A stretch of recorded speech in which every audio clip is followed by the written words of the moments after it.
Uh, I think it's after a long time again I'm posting the classes.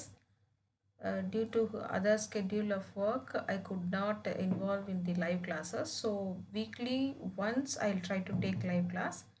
Rest of the other days I will post the material. Hope that you all have did well in your model exam or a pre-semester exams. For that, we completed the chapter up to the local jurisdiction, up to section 189. So, and we completed the Juvenile Justice Act and the Probation of Offenders Act.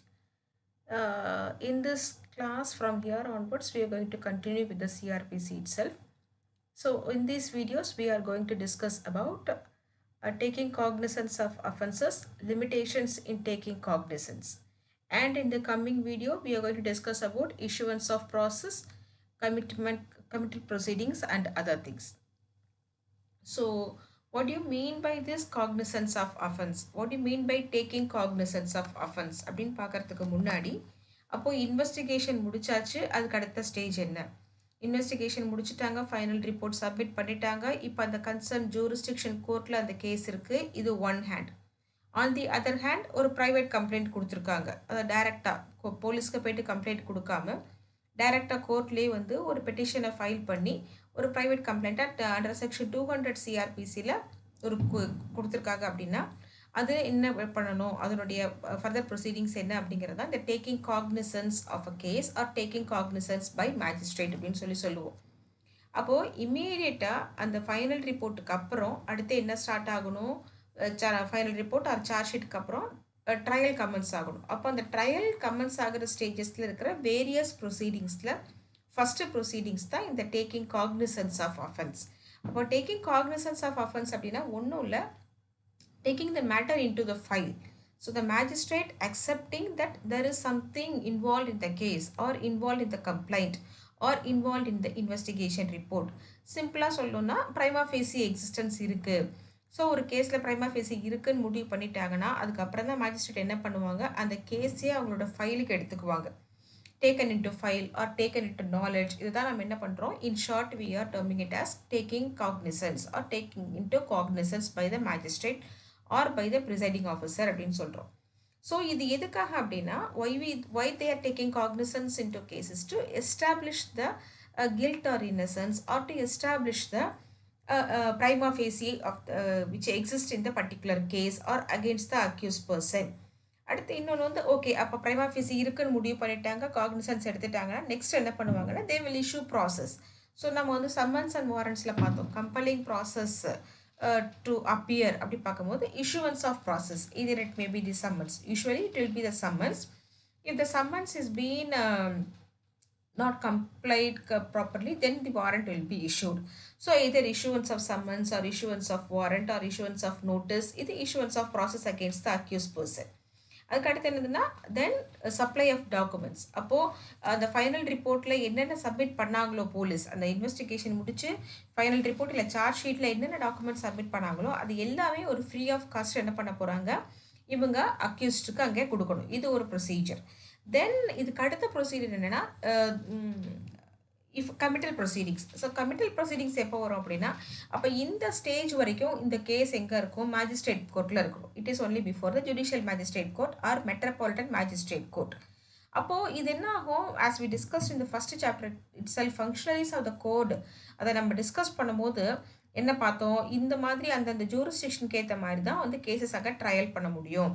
For example if it is a case of an offence punishable with death சென்டென்ஸ்னா it has to be triable only by the court of sessions. So அப்போ என்ன பண்ணுவாங்க, அந்த judicial magistrate R MM என்ன பண்ணுவாங்கன்னா அந்த கேஸை அப்படியே இங்கேருந்து அந்த கன்சர்ன் ட்ரையல் கோர்ட்டுக்கு மாற்றுவாங்க. இதுக்கு பேர் committal proceedings or sending the case to the appropriate jurisdiction court for the trial proceedings. So இதெல்லாமே என்னதில் வரும், இந்த ட்ரையலுக்கு முந்தின stage, pre trial stage, taking cognisance, issuance of process, applying of copies, committal proceedings எல்லாம் அதில் வரும்.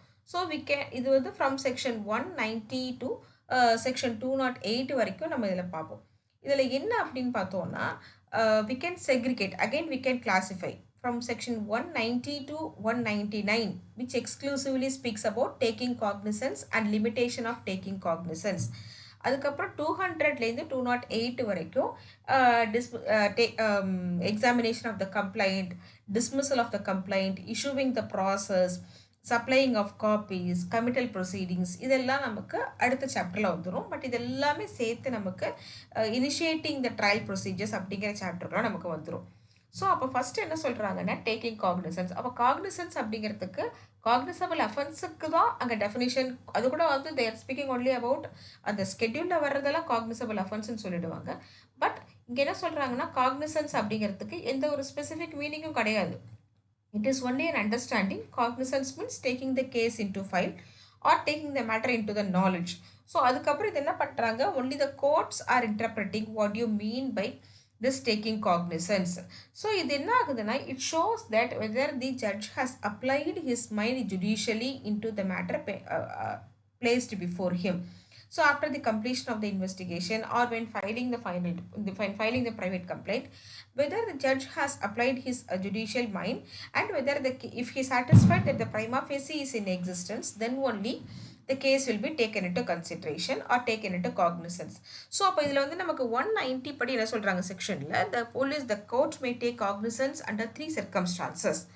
One is by the complaint, that is under section 200 CRPC, by the complainant itself directly or upon the police report. So police report is none other than the final report or the charge sheet or the challan. A third one is information received other than the police person or suo motu. So on these three categories, on these three circumstances, the court will take cognizance of a case into the file. So இதுதான் சொல்றாங்க. இதுக்கப்புறம் நமக்கு நடுவில் இந்த 192 and 193, it's a procedure, whether it's a question whether this procedure is being properly followed in all cases. அப்போ taking cognisance அந்த கேஸை அவங்களுடைய ஃபைலுக்கு எடுத்துக்கிறதுக்கு முன்னாடி what the court says is that the court has to inform the accused person that he has the right to transfer the case to be triable by some other court with the same jurisdiction. So here same jurisdiction in the sense it is about the powers invested with the concerned jurisdictional magistrate. So அப்போது என்ன பண்ணணும், அந்த அக்யூஸ்டுக்கு என்ன சொல்கிறாங்க, இவங்க அந்த கோர்ட்டுக்கு அந்த ஆப்ளிகேஷனை வைக்கிறாங்க. யாருக்கு, அந்த ப்ரிசைடிங் ஜட்ஜுக்கு, அந்த மேஜிஸ்ட்ரேட்டுக்கு. Before taking the case into the cognizance, it is the obligation of the magistrate to inform the accused person regarding the rights, that he has the right to run the case before some other magistrate with the same jurisdiction, the same power. If it is not done, the procedure says that it is a valid ground to vitiate the trial also.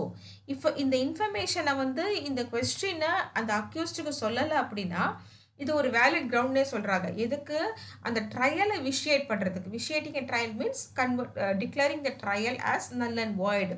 அது பண்ணுறதுக்கே இது பண்ணலாம் அப்படின்றாங்க. So இது என்ன ஆகுது, ஒவ்வொரு மேஜிஸ்ட்ரேட்டுக்கும் இந்த ஆப்ளிகேஷனை இந்த 191 வைக்கிறாங்க.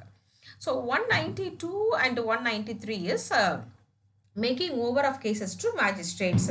ஸோ இப்போ என்ன ஆகுது, நான் சொல்கிறேன் காம்பிடென்ட் மேஜிஸ்ட்ரேட், அப்போது சீஃப் ஜுடிஷியல் மேஜிஸ்ட்ரேட்டா, ஸ்பெஷல் ஜூரிஸ்டிக்ஷனல் மேஜிஸ்ட்ரேட்டா, அப்போ யாருக்கு அந்தந்த கேஸ் போகணுமோ அந்தந்த கேஸ் மேஜிஸ்ட்ரேட்ஸ்க்கு இந்த கேஸை மேக் ஓவர் பண்ணுறது. And 193 exclusively speaks about offences triable by the court of sessions alone. So just refresh your memory. ஒட்டலாம் அந்த ஹைரார்க்கியில் பார்க்கும்போது செஷன்ஸ் கோர்ட்டுக்கு என்ன பவர்ஸ் பார்த்தோம் நம்ம, offences punishable more than 10 years and up to the death sentence. So, though the death sentence has to be confirmed by the High Court, the Sessions Court is the trial court where the trial to be conducted for the offences punishable more than 10 years and up to imprisonment for life or death sentence. So அப்படி இருக்கும்போது 193 எக்ஸ்க்ளூசிவாக இந்த பற்றி சொல்கிறாங்க, எங்கே இந்த JM கோர்ட்லேருந்து அந்த sessions கோர்ட்டுக்கு போகிறதுக்கு. So this is with limited to taking cognisance 190 to 193. From 194 to 199, the code imposes certain limitations and restrictions. அப்போ சிஆர்பிசி என்ன பண்ணுது, சில ரெஸ்ட்ரிக்ஷன்ஸை அந்த மேஜிஸ்ட்ரேட்டுக்கு இம்போஸ் பண்ணுது. என்னன்னு, though you are empowered to take cognizance of any case irrespective of the nature of the offense, there are some limitations that without getting any previous sanction from the concerned government or the complaint should be given by the concerned person, you are not entitled to take the case into cognizance. So அப்போ என்ன சொல்கிறாங்க, உங்களுக்கு 190லேருந்து 193 வரைக்கும் உங்களுக்கு powers கொடுத்துருக்கோம். என்னது, நீங்கள் cognisance எடுத்துக்கலாம் கேஸை. ஆனால் 194லேருந்து 199 வரைக்கும் சில பர்டிகுலர் கேசஸ்க்கு நீங்கள் காக்னிசன்ஸ் எடுக்க முடியாதுன்னா டைரெக்டாக எடுக்க முடியாது. ப்ரீவியஸ் சாங்ஷன் வாங்கியிருக்கணும். அது ஸ்டேட் கவர்மெண்ட்டாக இருக்கலாம், சென்ட்ரல் கவர்மெண்ட்டாக இருக்கலாம், இல்லை கன்சர்ன் பர்சன் அந்த அக்ரீவ்டு பர்சன் கொடுத்த கம்ப்ளைண்ட்டாக இருக்கலாம். ஸோ இந்த மாதிரி சில லிமிடேஷன்ஸ் கொடுத்து சில பர்டிகுலர் கேசஸை மட்டும் இங்கே என்ன சொல்கிறாங்கன்னா, இந்த மாதிரி கேசஸ்க்கு நீங்கள் காக்னிசன்ஸ் எடுக்க முடியாதுன்றாங்க. This comes within the limitation or bar in taking cognizance or limitations in taking cognizance அப்படின்ற கேட்டகரிக்குள்ள கொண்டு வரலாம். So this may possibly come in part B, உங்களுக்கு வரத்துக்கு சான்சஸ் இருக்கு. Taking cognisance together from section 190 to section 199, or it may be limitations in taking cognizance from section 194 to 199. So please இது கொஞ்சம் importance கொடுத்து நீங்கள் படிக்க பார்க்கணும். ஸோ அப்போது what is this 194 where it imposes the restriction of taking cognizance into the matter is that, so இதில் வந்து categorise பண்ணியிருக்காங்கன்னு சொன்ன மாதிரி, அப்போ 195ல் ஃபஸ்ட்டு கேட்டகரைஸ் என்ன பண்ணியிருக்காங்க அப்படின்னா, prosecution of contempt cases of lawful authority. So it is very simple. இது நமக்கு நேம் பார்க்கும் போது தான் ரொம்ப ஒரு மாதிரி டெக்னிக்கலாக இருக்கும், உள்ள எதுவுமே இல்லை. perjury, giving false evidence, evading the summons or absconding, இதை பற்றின அஃபென்சஸுக்கு இங்கே என்ன பண்ணக்கூடாது, காக்னிசன்ஸ் எடுக்கக்கூடாதுன்னு சொல்கிறாங்க. அப்போது X or Y or Z, A or B or C, so அவங்க மேலே போலீஸ் என்ன பண்ணுறாங்க, ஒரு அஃபென்ஸ் ஒரு சார்ஜ் போடுறாங்க. என்ன charge, avoiding the issuance of process or wilful absconding or perjury, இதெல்லாம் கமிட் பண்ணியிருக்கான்னு சொல்லிட்டு ஒரு அஃபென்ஸை மேக் அவுட் பண்ணி அதுக்கு ஒரு கம்ப்ளைண்ட் ரிசீவ் பண்ணி அதுக்கு வந்து ஒரு ஃபைனல் ரிப்போர்ட் சப்மிட் பண்ணுறாங்க. அப்படின்னா அதுக்கு என்ன பண்ணுறாங்க, அக்கார்டிங் டு செக்ஷன் 195 அதை நீங்கள் இமீடியட்டாக காக்னிசன்ஸை எடுத்துக்காதீங்க அப்படின்னு சொல்கிறாங்க. So there should not be any cognizance taken by the concerned magistrate for the cases relating to contempt of lawful authority of public servant. So அப்போ எப்போ எடுக்கணும் அப்படின்னு கேட்டோம்னா, so that should be in writing from the concern public servant. அப்போது அந்த complaint யார் கொடுத்துருக்கணும், அந்த கன்சர்ன் பப்ளிக் சர்வெண்ட்டாக இருக்கணும். அவருடைய அது writing in the sense filing by way of petition. So இது இருந்தால் மட்டும்தான் என்ன பண்ண முடியும், அந்த காக்னிசன்ஸை அவங்க எடுக்க முடியும். ஸோ இது என்ன பண்ணுறாங்க, they are giving some offences, they are mentioning about, they are specifying about some sort of offences from section 172 to section 188 of the Indian Penal Code, which is nothing but 172 நமக்கு என்னன்னு பார்த்தோம்னா, avoiding or absconding the service of summons. So summon serve பண்ண வரும்போது abscond பண்ணுறது. Then இல்லைன்னா வந்து 173 years preventing the service, அந்த summon serve பண்ணும் போது இல்லைனா வந்து if they refuse to receive summon, what they will do, they will affix in the visible area. So அதை ப்ரிவெண்ட் பண்ணுறது. Not obeying the order or something failure to appear. Suppose proclamation declare பண்ணிடுறாங்க, அந்த proclamation படி நீ அங்கே வந்து appear ஆகணும்னு சொல்லும் போது அதை வந்து அப்பியர் இவேட் பண்ணுறாங்க. ஸோ ப்ரொடியூஸ் எனி, அதாவது when a person is legally bound to produce but refuse to produce the document, அப்படி ஒரு அஃபென்ஸை கமிட் பண்ணுறது.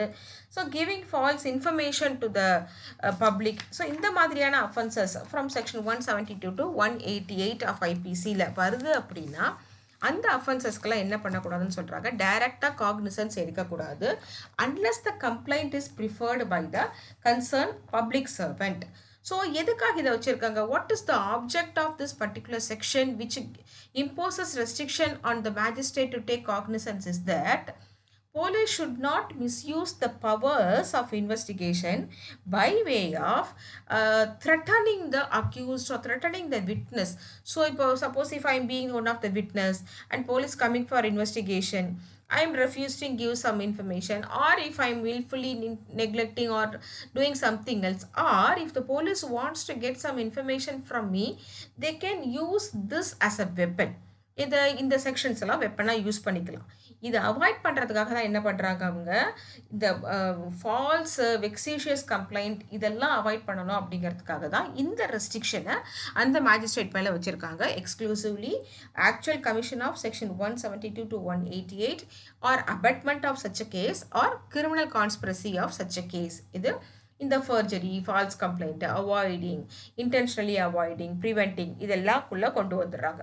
ஸோ 195 என்னது, அப்போ சிம்பிளாக இந்த 172லேருந்து 188 வரைக்கும் பனிஷபிள் அஃபென்ஸ் ஐபிசியில் இருக்கும் போது அது சம்மந்தமாக வர எந்த ஃபைனல் ரிப்போர்ட்டையும் பேஸ் பண்ணி இவங்க என்ன பண்ணக்கூடாது, காக்னிசன்ஸ் எடுக்கக்கூடாதுன்னு சொல்கிறது தான் நம்ம section 195 which imposes the restriction upon this court to take cognizance of a case. And next is 196. So 196ல என்ன ரெஸ்ட்ரிக்ஷன் இம்போஸ் பண்ணுறாங்க அப்படின்னா, public justice and offences relating to documents. So இதில் வந்து offences relating to documents and public justice அப்படின்னு பார்க்கும்போது again they are mentioning. So எங்கேயுமே என்ன பண்ணல, இது ஒரு ஓப்பன் பாக்ஸாக வைக்கல. CrPC has not kept that simply stating that நீ வந்து இதை எடுத்துக்கோ, what to say, you can take all the giving false evidence, all the fabricating false evidence எடுத்துக்கோ அப்படிலாம் ஒன்றும் கொடுக்கல. அதில் ஸ்பெசிஃபிக்காக என்ன பண்ணிடுறாங்க, அஃபென்சஸை மென்ஷன் பண்ணிடுறாங்க. அதே தான் செக்ஷன் 196ல் என்ன சொல்கிறாங்கன்னா, offences against state and criminal conspiracy of such an offence. அப்போது ஃபார் எக்ஸாம்பிள் நமக்கு 121லேருந்து நம்ம 140 எடுத்துக்கலாம், செடிஷன், வேஜிங் பார், அதோடு சேர்த்து they are mentioning some other IPC offences also. For example 153A, 295A and 505. This is nothing but creating enmity. So ஒரு குரூப்புக்கும் அடுத்த குரூப்புக்கும் ஒரு enmity கிரியேட் பண்ணுறது. ஸோ இல்லைனா வந்து அப்சீனிட்டி ஆர் அந்த வர்ஷிப் பிளேஸ்லலாம் வந்து தேவையில்லாமல் பிரச்சனை பண்ணுறது, இதெல்லாம் தான் நமக்கு அந்த இதில் வந்துடும். ஸோ எக்ஸ்க்ளூசிவாக நமக்கு 153 என்ன சொல்கிறாங்க அப்படின்னு பார்த்தோன்னா, what is the offence covered under section 153 is that imputation or assertion prejudicial to national integration, internal national செக்யூரிட்டிக்கு ஏதாவது அஃபென்ஸ் பண்ணியிருக்காங்க அப்படின்னா அந்த மாதிரி அஃபென்ஸும் section 295A which speaks about obscenity, selling or அந்த மாதிரி அந்த obscene or which create when the publication relating to causing any hatredness among the citizens which create that insulting religious belief, இதெல்லாம் வந்து நமக்கு 295Aல அவங்க சொல்கிறாங்க. ஸோ இந்த அஃபென்சஸுக்கு மட்டும் என்ன பண்ண முடியாது, இவங்க டைரெக்டாக காக்னிசன்ஸ் எடுக்க முடியாது except with the previous action of the central government or the state government or of the district magistrate. அப்போது ஏதாவது ஒரு மேஜிஸ்ட்ரேட் கோர்ட்டில் இந்த 196 அஃபென்சஸ் இந்த அஃபென்சஸ் அகெயின்ஸ்ட் ஸ்டேட் சம்மந்தமான கம்ப்ளைண்ட் பண்ணி பண்ணுற இன்வெஸ்டிகேஷன் ரிப்போர்ட்டாக இருக்கலாம், இல்லை வேறு இன்ஃபர்மேஷன் இல்லை ப்ரைவேட் கம்ப்ளைண்ட்டில் வந்த, மோஸ்ட்லி இந்த கேஸஸ்க்கெலாம் ப்ரைவேட் கம்ப்ளைண்ட் வராது. அந்த மாதிரி கேசஸில் இருக்கும் போது and with along with that 153A and 295A or section 505 ஐபிசியில் அஃபென்சஸ் பனிஷபிளில் இருக்கிற அஃபென்சஸுக்கு இவங்களுக்கு கேசஸ் வருதுன்னா மேஜிஸ்ட்ரேட் என்ன பண்ணக்கூடாது, டைரெக்டாக காக்னிசன்ஸ் எடுக்கக்கூடாது. They have to get previous sanction from either the central government or state government or the district magistrate. So இதுவும் எதுக்காக இதை வச்சுருக்காங்க, why they are imposed such a restriction, because offenses against stateங்கிறது எவ்வளோ முக்கியமான ஒரு பனிஷ்மெண்ட்டு. அப்படி இருக்கும் போது எதுக்காக இந்த ரெஸ்ட்ரிக்ஷனை கொண்டு வந்து அங்கே வைக்கிறாங்க, அஃபென்சஸ் இவங்க டைரெக்டாக காக்னிசன்ஸ் இருக்கக்கூடாதுன்னு வைக்கிறாங்க அப்படின்னா, it prevent third person or anybody can intrude into the prosecution. So யார் வேணால் வந்து கம்ப்ளைண்ட் கொடுக்கலாம், யார் வேணால் வந்து இதில் ப்ரைவேட் கம்ப்ளைண்ட் கொடுத்துடலாம், இல்லை யார் வேணால் இதில் வந்து வேறு இம்ப்ளீடிங் பண்ணி உள்ளே வந்துடலாம். So because it is the purely involvement of the national security and internal security of a country. So அப்படி இருக்கும் போது இதில் தேர்ட் பார்ட்டியில் வேறு இந்த இன்ட்ரூஷன் இருக்கக்கூடாது அப்படிங்கிறதுக்காக இந்த இம்போசிஷன் செக்ஷன் 196ல் வச்சுருக்காங்க. And 197 is most important section which speaks about, but we can compare this section 197 with the Prevention of Corruption Act. Prevention of Corruption Act இருக்கிறதுக்கு முன்னாடி செக்ஷன் 197 தான் இவங்க யூஸ் பண்ணுவாங்க to take complaint or to take file complaint or to conduct trial for this bribery matters by the judges and public servant. So இந்த மாதிரி இவங்க commit பண்ணுற அஃபென்சஸுக்கு 197ல் முன்னாடி என்ன இருந்துச்சு அப்படின்னா, without previous sanction of the concerned government, the court shall not take the cognizance of the case. So இதில் என்ன பண்ணுறாங்கன்னா, அந்த எம்ப்ளாய்மெண்ட்டை ரொம்ப முக்கியமாக பேசுவாங்க. டூரிங் த கோர்ஸ் ஆஃப் எம்ப்ளாய்மெண்ட்டா, இல்லை whether the complaint has been given after the retirement of the employer, இதெல்லாமே வந்து அவங்க அங்கே ரொம்ப கேட்குறாங்க. So what they says is that when any person, a judge particularly in the judiciary or a public servant, so they are not they're not in such a way be removed from their office unless with the sanction of the concerned accused, for which they have committed any duty by way of either receiving bribery or dereliction of duty, which while discharging their official duty, the court shall not take cognizance அப்படின்னு தான் சொல்கிறாங்க. Provided. So இதில் என்ன சொல்கிறாங்கன்னா, இதை வந்து இப்போ என்ன பண்ணுறாங்க, லோக்பால், லோக் ஆயுக்தா, இந்த ஆக்ட்லாம் நமக்கு லேட்டராக வந்தது. 2014 தான் இந்த ஆக்ட்லாம் நமக்கு வந்திருக்கு. So before this and before the enactment of the Prevention of Corruption Act, 197 CRPC is a procedure to take cognizance of the offenses relating to bribery cases. So இதில் இவங்க என்ன சொல்கிறாங்கன்னா, எம்ப்ளாய்டா இல்லை எந்த டைமில் இந்த அஃபென்ஸை கமிட் பண்ணாங்க, அந்த அஃபென்ஸ் வந்து இவங்க எம்ப்ளாய்மெண்ட்டோட ரிலேட்டடாக இருக்கா அப்படின்றத முக்கியமாக பார்க்கணும். ஸோ இவங்க போடுற சார்ஜ் வந்து ஒரு அஃபென்ஸாக இருக்கலாம், பட் இவங்களுடைய அவங்க இன்வால்வ் ஆன டைம் வேறு டைமாக இருக்கலாம், இல்லை இவங்க சார்ஜுக்கும் இவங்க எம்ப்ளாய்மெண்ட்டுக்குமே சம்மந்தம் இல்லைன்னா நம்ம என்ன பண்ண முடியாது, இந்த ப்ரொவிஷன்ஸை உள்ளே கொண்டு வர முடியாது. So in such a case now they have been included the section from 354A - 354D வரைக்கும் ஆட் பண்ணியிருக்காங்க. 376A - 376E வரைக்குமே ஆட் பண்ணிட்டாங்க. ஏன்னா இதில் வந்து sexual harassment at workplace வருது, இதில் 354A and Bல. அண்ட் ஸ்டாக்கிங் அண்ட் வாய்ரிசமும் ஆட்டோமேட்டிக்காக வருது, to give promotion or to get pleasure or to get some increment. அப்போ வந்து இந்த மாதிரி பப்ளிக் சர்வன்ஸோ இல்லை ஜட்ஜஸோ வந்து அவங்க சபார்டினேட்ஸை வந்து மிஸ்யூஸ் பண்ணும்போது without previous sanction you cannot take cognisance for the offences relating to section 354, 354A to 354D. And rape in a prison or in hospital or in any establishment, police station, schools, இங்கே மாதிரி இருக்கிறதுக்கெல்லாம் என்ன பண்ணக்கூடாது, டைரெக்டாக இவங்க அங்கே எடுக்க முடியாதுன்னு தான் சொல்கிறாங்க. ஸோ இதில் வந்து other then this why this again ஏன் இந்த ரெஸ்ட்ரிக்ஷன் வச்சுருக்காங்க, பப்ளிக் சர்வெண்ட்டை வந்து ஏன் வந்து காக்னிசன்ஸ் டேரக்டாக எடுக்கக்கூடாதுன்னு வச்சுருக்காங்கன்னா, again there should not be any fear in the minds of the public servant that if they would have been straightforward, there shall not be any false and frivolous complaint against them. So அவங்க actually அவங்க நிஜமாகவே உண்மையாகவே ரொம்ப straight ஃபார்வர்டாக இருந்திருக்கலாம், அவங்க வந்து இதை செய்ய மாட்டேன்னு சொல்லியிருக்கலாம், பட் அவங்கள வந்து ரிவேஞ்ச் எடுக்கிறதுக்காக இவங்க இந்த மாதிரி பண்ணாங்க, இவங்க இந்த மாதிரி பிரைபரி கேட்டாங்க, இந்த மாதிரி எங்கிட்ட பிஹேவ் பண்ணாங்க அப்படின்னு சொல்லிட்டு ஒரு ஃபால்ஸாக ஒரு கம்ப்ளைண்ட் கொடுத்துட்டு, அப்போ அந்த ஃப்ரீ அவங்களுக்கு வந்து அந்த ஃப்ரீ ஹேண்ட் இருக்காது, அவங்க ஃப்ரீயாக வந்து டிஸ்சார்ஜ் பண்ண முடியாது அவங்க டியூட்டி அப்படிங்கிறதுக்காக தான் என்ன பண்ணுறாங்க, செக்ஷன் 197ல் இந்த ரெஸ்ட்ரிக்ஷனை அவங்க இம்போஸ் பண்ணுறாங்க. Then next comes the offenses relating to marriage. So offences relating to marriage போது நம்ம பார்க்குறோம் 494 497 வரைக்கும். For example adultery, bigamy, enticing, marrying with illegal marriage or marrying second time during the life time of the either spouses, இந்த மாதிரி cases அதோட சேர்த்து section 498A இதெல்லாமே நமக்கு வந்துடும். ஸோ இந்த மாதிரி கேசஸில் எக்ஸப்ட் தட் பர்டிகுலர் அக்ரீவ்டு பர்சனோட கம்ப்ளைண்ட் இல்லைன்னா அதை எடுத்துக்கக்கூடாது அப்படிங்கிறாங்க. ஸோ யார் வேணால் என்ன பண்ண முடியாது, இந்த செக்ஷன்ஸில் கம்ப்ளைண்ட் கொடுக்க முடியாது. Only the aggrieved person shall file a complaint, only that complaint shall be taken into consideration for taking cognizance. So இப்போ வந்து நமக்கு ஒரு கொஸ்டின் இருக்குது, 497 has been declared as unconstitutional.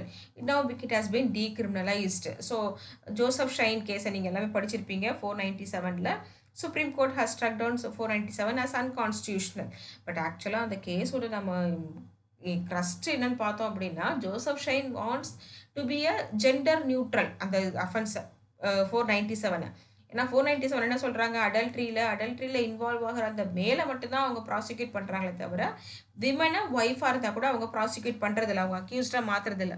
அவர் எதுக்காக அந்த இது ரெட்டு ஃபைல் பண்ணாருன்னா 2 பேருமே ஈக்குவலா வந்து அக்யூஸ்டா டிக்ளேர் பண்ணுங்கன்னு சொல்லிட்டு தான் போட்டாங்க. But the Supreme Court has totally washed away the criminalizing of Section 497. Now it is not an offense. Other than that, the false marriage, illegal marriage, marriage without following the lawful ceremonies, then bigamy, enticing இதெல்லாமே வந்து இதுக்குள்ளே வந்துருக்கு. அப்போது ஏன் இந்த மாதிரி ரிலேட்டடான complaints இது இந்த 198 மட்டும் தான் பார்த்தீங்கன்னா என்னென்னா மேக்ஸிமம் நம்ம இந்த ப்ரைவேட் கம்ப்ளைண்ட்ஸ் போகிறதுக்கு சான்சஸ் இருக்குது. அதாவது offences relating to property, for example misappropriation, cheating, forgery, இந்த மாதிரி கேசஸுக்கும் அஃபென்சஸ் ரிலேட்டிங் டு மேரேஜுக்கும் we have a special we have that liberty of going for the private complaint under section 200 CRPC.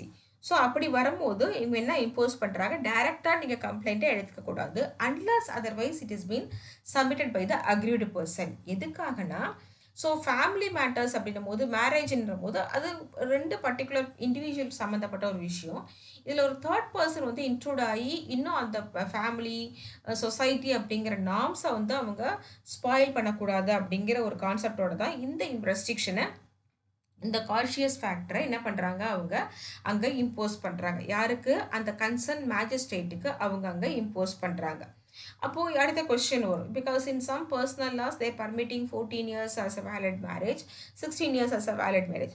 So அப்படி இருக்கும் போது அந்த மாதிரி இருக்கலாம், இல்லை வந்து அவங்க லுனாட்டிக்காக இருக்கலாம், இல்லை due to some customary practice, so அவங்க வெளியில் வரக்கூடாது அப்படின்னும் போது with their authorization anybody who is authorized by them can file a complaint against the person which is coming within this offenses relating to marriage. அப்போ இதுக்கும் என்ன பண்ண முடியாது, காக்னிசன்ஸ் அவங்க எடுக்க முடியாது. and the last one is about matters relating to defamation. So நம்ம defamation already பார்த்துருப்போம். என்ன அப்படின்னா செக்ஷன் 499, 500, 501 இது 3 தான் நமக்கு டெஃபமேஷனில் வரும். ஸோ டெஃபமேஷனில் அவங்க என்ன சொல்கிறாங்கன்னா ஒன்லி த அக்ரீடு பார்ட்டி அவங்க தான் என்ன பண்ண முடியும், இந்த கம்ப்ளைண்ட்டை கொடுக்க முடியும். செகண்ட் திங், இந்த ஒரே ஒரு கேஸுக்கு மட்டும்தான் என்ன இருக்குன்னா செஷன்ஸ் கோர்ட்டு டைரக்டாக காக்னிசன்ஸ் எடுக்கிறதுக்கு அங்கே பவர்ஸ் கொடுத்துருக்காங்க. வேறு எந்த கேஸ்லையுமே அது டெத் சென்டென்ஸ் கொடுக்குற கேஸாக இருந்தாலுமே செஷன்ஸ் கோர்ட்டுக்கு டைரக்டாக காக்னிசன்ஸ் எடுக்கிற பவர்ஸ் கிடையாது, எக்ஸப்ட் செக்ஷன் 199. இதை வந்து நம்ம லோயர் கோர்ட்டில் பண்ண முடியாது, இது கண்டிப்பாக செஷன்ஸ் கோர்ட்டில் மட்டும்தான் காக்னிசன்ஸ் எடுக்க முடியும். அப்போ இதில் என்ன ஆகும், இதில் என்ன ஆகும்னு பார்த்தோம் அப்படின்னு பார்த்தோன்னா, ஃபார் எக்ஸாம்பிள் இப்போ வந்து சீஃப் மினிஸ்டருக்கு அகெயின்ஸ்டாக டெஃபமேஷன் டெஃபமேட்ரி ஸ்டேட்மெண்ட்ஸ் யாராவது போட்டிருப்பாங்க, prime minister, council of ministers, president, vice president, governor, இந்த மாதிரி இவங்களுக்கெல்லாம் போடும்போது அவங்க வந்து டைரெக்டாக அங்கே என்ன பண்ண முடியாது, defamation போட முடியாது, because the defamation is against the position and not against a particular individual. If it is against a particular individual, that person X or Z or Y may file a defamation complaint. But if it is attacking towards the position what he is possessing, then the public prosecutor or the city public prosecutor will file a private complaint on behalf of this particular state official bodies with relating to prosecution of defamation cases. So இதுதான் நமக்கு என்ன இருக்கும், மேக்ஸிமமா இந்த limitations in taking cognizance of the கேஸில் வந்துடும். இதுதான் நமக்கு 190லேருந்து 199 வரைக்கும். அடுத்து 200லேருந்து நான் சொன்ன மாதிரி அடுத்து second part of taking cognizance and pre trial ஸ்டேஜில் வருது. அப்போது இப்போ ப்ரைவேட் கம்ப்ளைண்ட் 200லேருந்து 203 வரைக்கும் நம்ம ப்ரைவேட் கம்ப்ளைண்ட்டை பார்க்கலாம். So what you mean by private complaint, இதான் நம்ம வந்து கலோக்கியலாக கோர்ட் ப்ராக்டிஸில் ப்ரைவேட் கம்ப்ளைண்ட் சொல்லுவோம். பட் இங்கே டெக்னிக்கலாக என்ன நேம் கொடுக்குறாங்கன்னா எக்ஸாமினேஷன் ஆஃப் கம்ப்ளைண்ட். அப்போ எக்ஸாமினேஷன் ஆஃப் கம்ப்ளைண்ட் அப்படின்னா என்ன, எப்போ வந்து இவங்க ப்ராசஸ் இஷ்யூ பண்ணுவாங்க, இவங்க எப்போ கம்ப்ளைண்ட்டை டிஸ்மிஸ் பண்ணுவாங்க, தென் ப்ராசஸ் இஷ்யூ பண்ணிவிட்டு இந்த எப்போ அதுக்கு அடுத்து ப்ராசஸ் இஷ்யூ பண்ணிட்டாங்க, அதுக்கு அடுத்து ட்ரையல் கமெண்ட்ஸ் ஆகுது, சப்ளை ஆஃப் காப்பீஸ் எப்போ கொடுக்குறாங்க, கமிட்டல் ப்ரொசீடிங்ஸ் என்ன இருக்குது, இதெல்லாமே நம்ம என்ன பண்ணலாம் அடுத்த வீடியோவில் பார்க்கலாம். தேங்க்யூ.